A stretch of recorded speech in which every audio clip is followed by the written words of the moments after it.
Good evening and welcome to tonight's regional news. 77 people are missing after a barge off the coast of the Indian city of Mumbai sank amid a severe cyclone. The Indian Navy said it has rescued 184 of the 261 people aboard.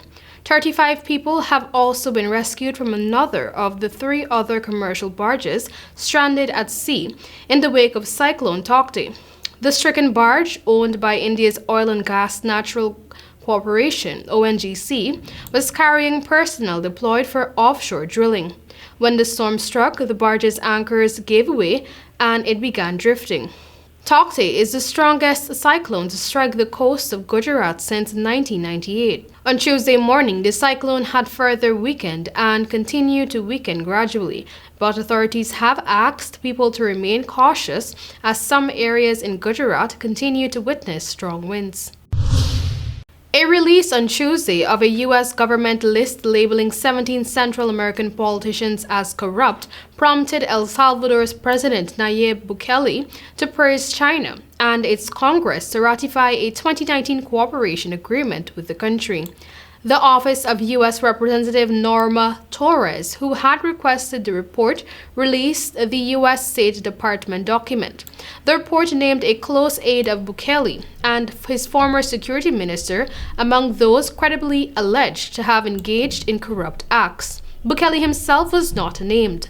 The list also includes Honduran and Guatemalan legislators and former officials from all 3 nations.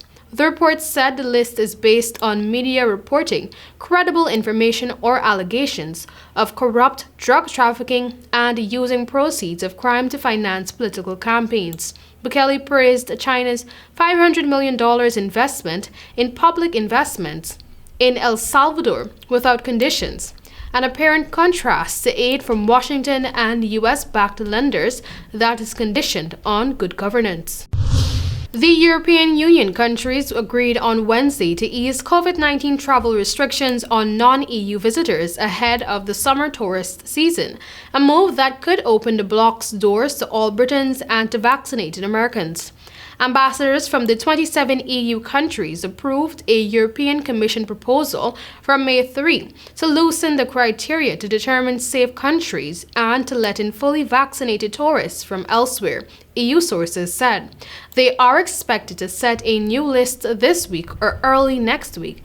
Based on data from the European Centre for Disease Control and Prevention, Britain and a number of other countries would meet the new criteria. One EU diplomat said cases of the Indian variant in Britain would need to be taken into account, although individual EU countries are already setting their own policies.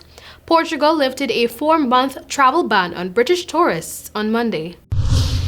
Malawi has burned nearly 20,000 doses of expired AstraZeneca vaccines, defying calls not to do so from the World Health Organization and the Africa Centers for Disease Control and Prevention. Malawi's Health Minister Kumbais Kandodo Chiponda presided over the incineration Wednesday at the Kamuzu Central Hospital in Lilongwe, the capital.